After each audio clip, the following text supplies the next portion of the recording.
No one on the battlefield noticed her at first. They were too busy surviving. Explosions had stopped only minutes ago.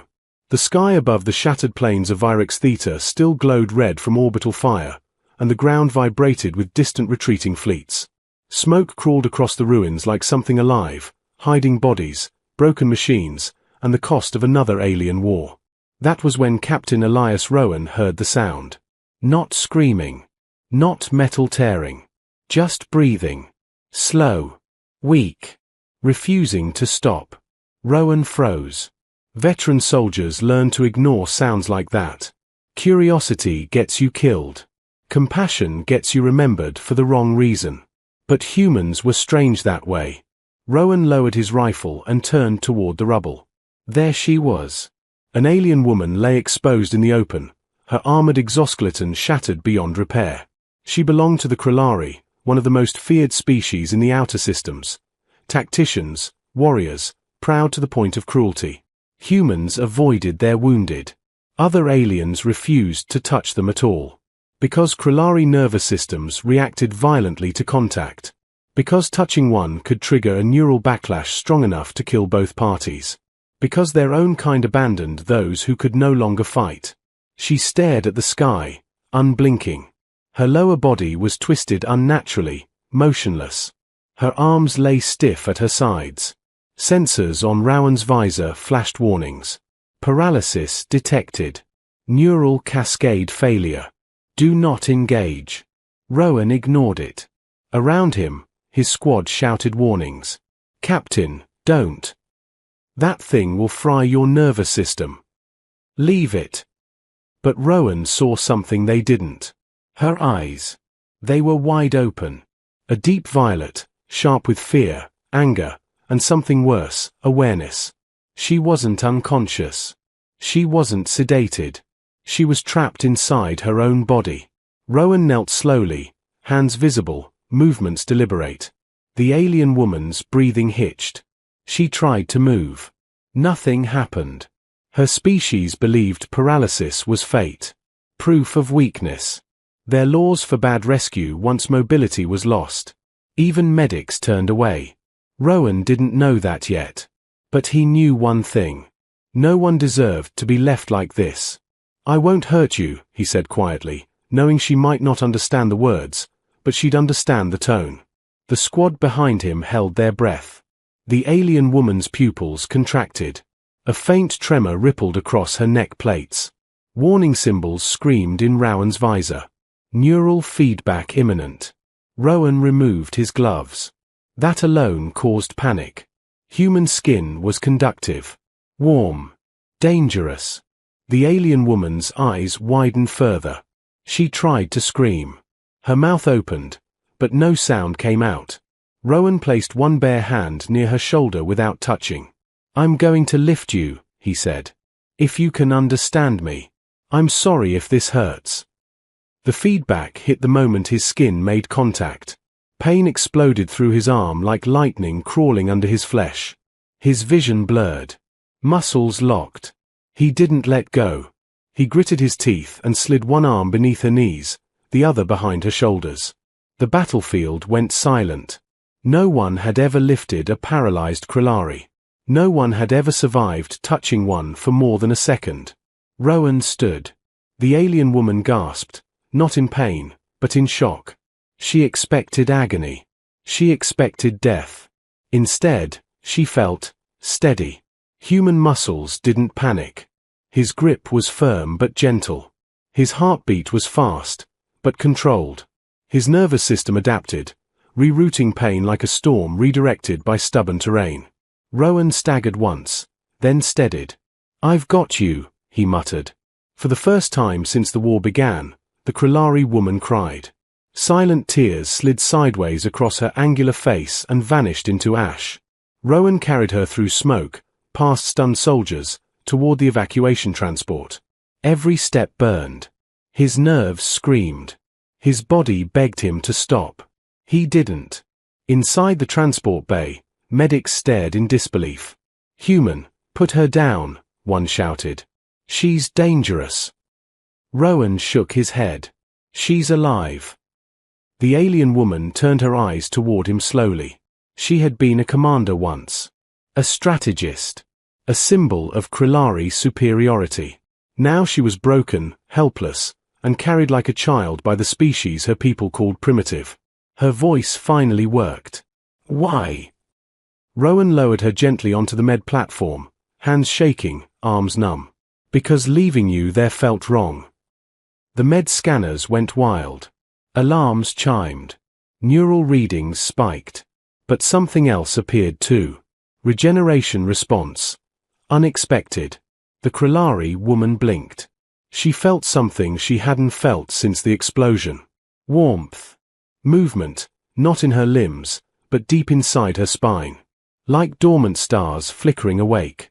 The medics whispered. That's impossible. Human contact stabilized the cascade. It shouldn't work. Rowan slumped against the wall, breathing hard, sweat dripping from his brow.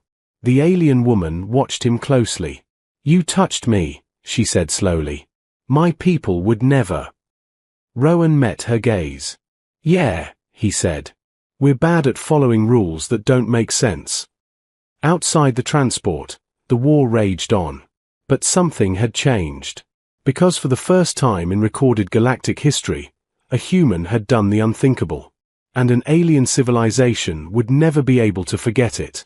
The transport lifted off under heavy fire. Plasma streaked past the hull, rattling the frame, but no one spoke. All eyes were on the alien woman lying on the med platform. Machines hummed around her, projecting soft blue light across her motionless form. Her name was Salith Varn. That was what the translator finally managed to extract from her neural patterns. A Krillari high strategist. A war mind trained since birth. And officially listed as discarded. Captain Elias Rowan sat on the floor against the bulkhead, arms wrapped around his knees.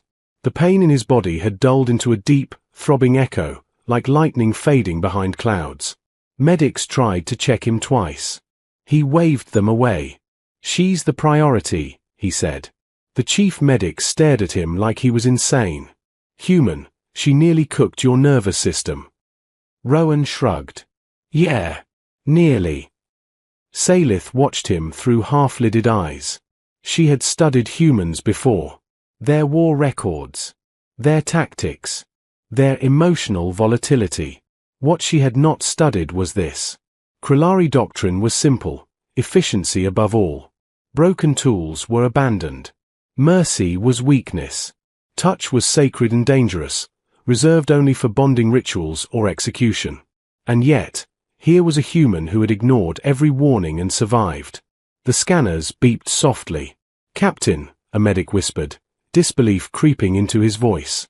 Her neural pathways are reconnecting. That should have been impossible. The Krillari nervous system was crystalline and fragile. Once shattered, it never healed. That was why paralysis was a death sentence. Except now, faint signals flickered where nothing should exist. Salith felt it too. A whisper of sensation in her legs. Not movement. Not control. But possibility. Her breathing quickened. Rowan noticed immediately. Easy, he said, pushing himself upright. You're safe. We're heading to a human medical station. Her eyes locked onto his. You risked death, she said slowly. For an enemy. Rowan tilted his head. You weren't my enemy when I found you.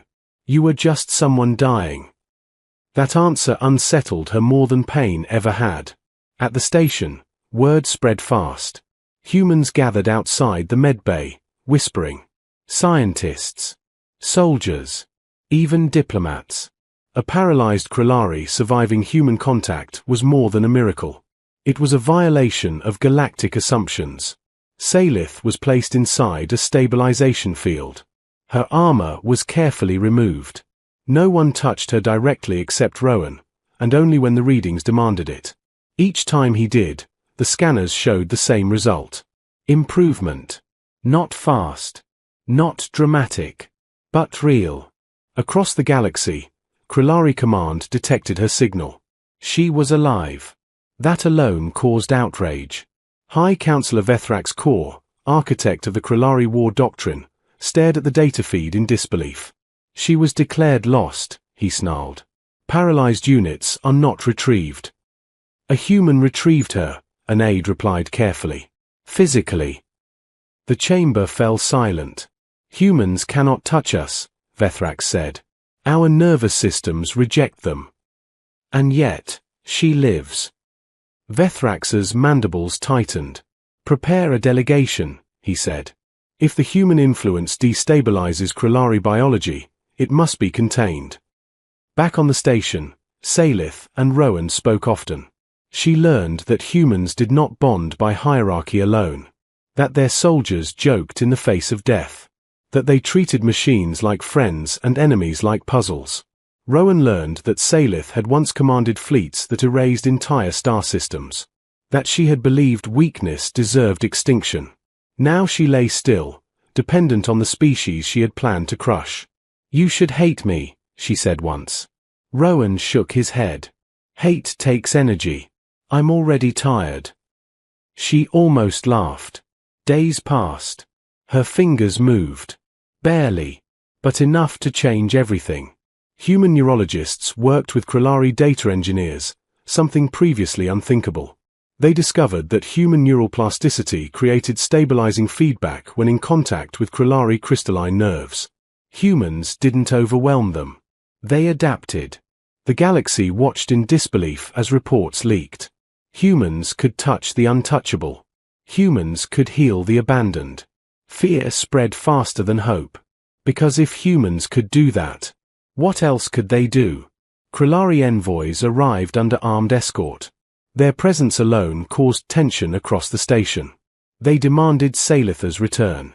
Claimed contamination. Claimed honor violations. Salith listened from her bed as Rowan argued with them in the corridor. She's not property, he said. She is Krillari, the envoy replied coldly. Her fate is ours. Salith raised her voice. For the first time, she said, loud enough to echo, my fate is mine. Silence followed. The envoys stared as she lifted her hand. Just an inch. But it might as well have been a galaxy. Rowan turned slowly, eyes wide. You did that, he whispered. No, Salith said. We did. The Krillari envoys withdrew that day. Not in defeat. In fear. Because Salith Varn was no longer broken. And humanity was no longer weak. Somewhere deep within Krillari space, war doctrines were being rewritten. And somewhere else, Captain Elias Rowan realized something terrifying and wonderful. He hadn't just saved a life.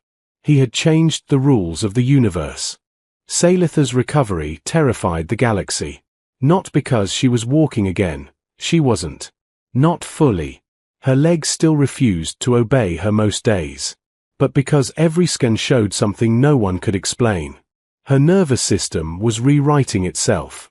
Human doctors didn't pretend to understand Krillari biology. Instead, they did what humans always did best when facing the unknown. They experimented carefully. They listened. They adapted. Human neural specialists discovered that direct physical contact wasn't just safe, it was stabilizing. Where Krillari neural crystals shattered under stress, human nerves absorbed the excess signal, grounding it like a living circuit. Humans weren't stronger. They were flexible. Salith became the center of a quiet revolution. She spent hours speaking with Rowan and the scientists, explaining Krillari doctrine in blunt, uncomfortable detail. No pride. No excuses. We were taught that pain reveals weakness, she said. And weakness must be removed. Rowan leaned against the wall, arms crossed. Funny. We're taught pain means something went wrong. And then we fix it. That difference echoed across every shared report. Krillari Command didn't like what they saw. Intercepted transmissions revealed internal fractures. Younger Krillari questioned doctrine. Medics asked forbidden questions. Warriors hesitated before abandoning wounded comrades. That hesitation was unacceptable. High Counselor Vethrax authorized Containment Directive Black Halo. Salith Varn was to be retrieved, or erased. The strike came without warning. Human early warning systems detected the incoming fleet seconds before impact. Krillari ships decloaked inside the station's defensive perimeter, their weapons already charging. Panic rippled through the station. Rowan was halfway to Salith's medbay when the first blast shook the hull. Lights flickered. Gravity wavered. "She's the target," he shouted into his comm. "Lock the bay down." Too late. Krillari shock troops breached through the ceiling, landing with terrifying precision. Their armor shimmered. Their weapons hummed with neural disruptors designed specifically to incapacitate humans. Salith watched them enter. Her own people. They didn't look at her like kin. They looked at her like a defect. "Salith Varn," their commander announced. "You are ordered to return for neural termination." Rowan stepped between them. "She's under human protection." The commander tilted his head. "You are biologically irrelevant." Rowan smiled thinly. "People keep telling us that. Funny how it never sticks." The firefight was brutal and fast. Humans fought differently than Krillari expected. They didn't charge. They didn't panic. They used cover, distraction, and teamwork born from centuries of asymmetric warfare. But the Krillari had one advantage. They expected humans to hesitate. They were wrong. Rowan took a disruptor blast to the shoulder and kept moving. Pain roared through him, but adrenaline burned brighter. He reached Salith's side as alarm screamed. "I can't move fast," she said, frustration sharp in her voice. Rowan didn't answer. He lifted her. Again. The shock troops froze for half a second. That half second was everything. Human Marines poured in, weapons blazing, not to kill, but to protect. They formed a living wall around Rowan as he carried Salith through smoke and fire. Her neural readings spiked wildly. But instead of collapse, they stabilized. Her hands clenched around his arm. "Your pain," she whispered. "It anchors mine." Rowan grunted. "Glad my suffering's useful." They reached the escape shuttle just as the station's outer ring ruptured. Vacuum tore through corridors. Explosions blossomed like dying stars. The shuttle launched blind. Behind them, the station burned. Ahead of them, the galaxy changed. The attack backfired spectacularly. Footage leaked. Humans carrying Krillari wounded. Krillari soldiers hesitating to fire while humans shielded one of their own. Neural data proving human contact healed what Krillari doctrine condemned. Protests erupted inside Krillari territory. Whispers turned into arguments. Arguments turned into defiance. Salith became a symbol. Not of weakness. Of choice. On a human medical world far from the front lines, Salith took her first steps weeks later. They were shaky. Assisted. Painful. Rowan stood nearby, pretending not to watch too closely. She stumbled. He caught her. Her fingers wrapped around his wrist. "Do not let go," she said quietly. He didn't. In that moment, Salith understood something no Krillari had ever been taught. Strength was not domination. Strength was staying. And humanity, fragile, chaotic, emotional humanity, had just become the most dangerous force the galaxy had ever underestimated. The Krillari civil fracture began quietly. No grand declaration. No fleet-wide rebellion. Just pauses, tiny, dangerous pauses, where none had existed before. A Krillari cruiser hesitated before firing on a human evacuation convoy. A squad retrieved a wounded comrade instead of abandoning him.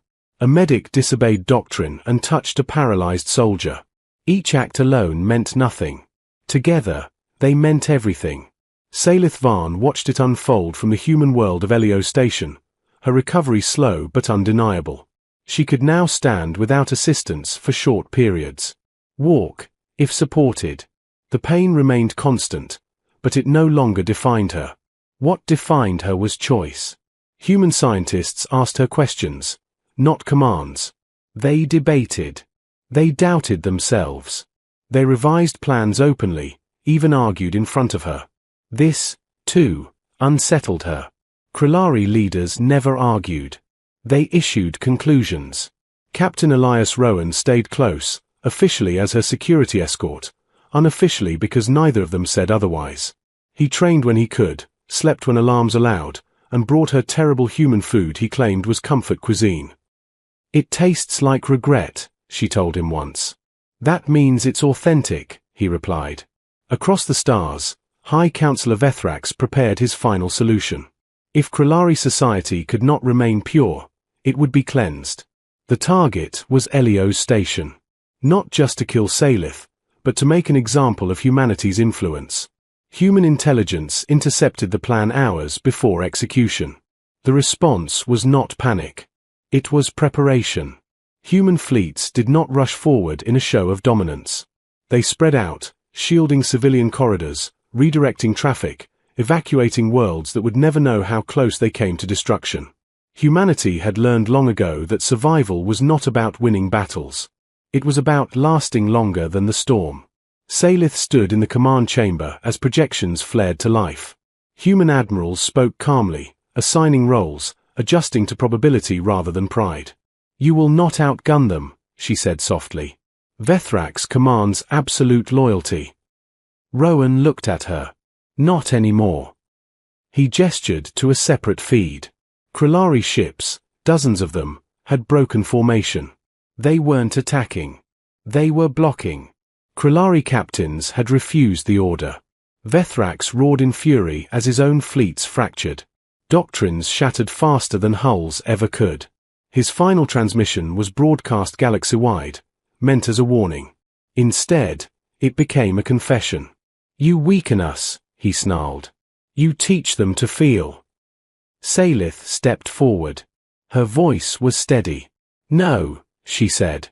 "They taught us to endure pain without becoming it." Silence followed. Then something unprecedented happened. Krillari ships powered down their weapons. Not all of them, but enough. Vethrax's flagship was destroyed, not by humans, but by Krillari forces who refused to fire on civilians. The war ended not with surrender, but with collapse. Afterward, the galaxy struggled to understand what had happened. Humanity had not conquered territory, had not imposed rule, had not demanded tribute. They had simply refused to abandon the broken. On Elio's station, Salith took her first unassisted steps toward the observation deck. Rowan stayed close, hands ready but not touching. "You could have ruled," she said. "Humans could have dominated." Rowan shook his head. "We tried that once. Didn't go great." She looked out at the stars. "My people will change slowly," she said. "Painfully." "Yeah," Rowan replied. "Change usually sucks." She turned to him. "You carried me when no one else would," she said. "You rewrote my species." Rowan smiled faintly. "Nah. You did that. I just didn't drop you." She reached out. This time, she didn't need support. This time, she stood beside him. And the galaxy watched as a human and an alien, once enemies, stood together not as symbols of victory, but as proof that strength didn't need permission. History did not record the end of the war as a victory. There were no parades across star systems. No monuments carved from conquered worlds. No human banners planted in alien soil. Instead, historians struggled to name what had happened. Because humanity had done something far more dangerous than winning. They had changed the definition of strength. Years passed. Slowly at first, then all at once. Krillari society fractured, reformed, and reassembled itself around ideas once considered heretical. Retrieval units were established. Medics were trained to touch the wounded without fear. Human advisors were invited, not as rulers, but as teachers of adaptation. Not all Krillari accepted it. Some fled into deep space, clinging to old doctrine, convinced mercy would doom them. But most stayed, because they had seen the truth with their own eyes. Paralysis was no longer a death sentence. Salith Varn became something no Krillari had ever been before. A living contradiction. She walked unassisted now, though never without pain. The damage to her nervous system would never fully vanish. But she refused corrective enhancements offered by both Krillari and humans. "This pain reminds me," she said simply. That survival has a cost. She spoke before councils, before fleets, before children trained for war who now trained for something else. Choice. Captain Elias Rowan refused every promotion offered to him. Desk jobs kill me faster than plasma fire, he said. Instead, he joined humanitarian task forces operating in border systems where wars had ended but suffering remained. He carried the wounded. He trained others to do the same. He joked too much and slept too little and never once regretted lifting an alien woman from ash. Once, years later, a young recruit asked him why he had done it. Why touch her? The recruit asked. Everyone said it was impossible. Rowan thought for a moment. Yeah, he said. But no one said it was wrong. Salith stood nearby, watching the stars through a viewport. She had learned to enjoy silence. Human silence, she discovered, was rarely empty. Your species confuses us, she told him quietly. You do not dominate when you could. You do not retreat when you should. Rowan shrugged. We're stubborn. No, she corrected. You endure. The galaxy noticed. Other species began requesting human mediators, not for strength, but for understanding. Humans were invited where negotiations had failed, where doctrines had collapsed, where empathy was considered dangerous. Humans went anyway. They bled. They adapted. They stayed. Wars did not end. But fewer began. And when they did, the wounded were no longer abandoned. Centuries later, long after Rowan's name faded from common memory, children across the galaxy learned a story. They learned about the day no one dared touch a paralyzed alien woman. And how a human did it anyway. They did not remember the weapon he carried. They remembered the arms he used. And somewhere deep in the archived records of the Krillari, a single line was added to their doctrine, written not in law, but in quiet understanding. Strength is not proven by who you leave behind. Strength is proven by who you carry. Humanity was no longer called weak. They were called something else. Enduring.